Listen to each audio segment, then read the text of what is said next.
এলিগেন্সে সবাইকে স্বাগত। আজকের ভিডিও থাম্বনেল দেখে নিশ্চয়ই আপনারা বুঝতে পেরেছেন যে এটা চানাচুর মাখানোর রেসিপি। তাহলে চলুন শুরু করি। প্রথমেই আমি এখানে একটা শসা ও একটা পেঁয়াজের খোসা ছাড়িয়ে, দুটো লঙ্কার বোটা ছাড়িয়ে এবং একটা পাতিলেবু কেটে জলে ধুয়ে নিচ্ছি। এবার এগুলিকে একে একে কুচি করে কেটে নেব। এই যে লঙ্কা কুচি, শসা কুচি, পেঁয়াজ কুচি, আর এখানে নিয়ে নিয়েছি একটু নারকেল কুচি। আপনারা চাইলে নারকেল কুড়ে নিতে পারেন। এবার একটা পাত্রে এই সমস্ত উপাদানগুলি নিয়ে নিলাম। তার মধ্যে নিয়ে নিচ্ছি আজকের রেসিপির আসল উপাদানটি, মানে চানাচুর। এবার পাতিলেবুর টুকরোগুলো চিপে রস বের করে নিচ্ছি।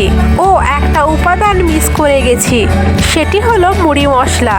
এই মুড়ি মশলাটি চানাচুর মাখাতে অসাধারণ স্বাদ এনে দেয়।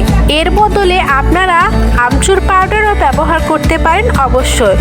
যাই হোক, এবার সব উপাদানগুলি ভালোভাবে মিশিয়ে মাখিয়ে নিলেই প্রস্তুত হয়ে যাবে খুব সুস্বাদু টক ঝাল চানাচুর মাখানো।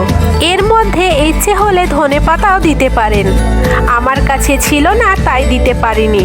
যদি কারোর মুখে স্বাদ না থাকে বা কখনো বেশ কিছু ঝাল ঝাল চটপটা কিছু খেতে ইচ্ছে করলে বানিয়ে নিতে পারেন এই চানাচুর মাখাটি।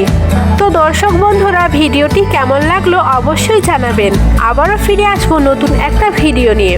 সবাই ভালো থাকুন, সুস্থ থাকুন। ধন্যবাদ।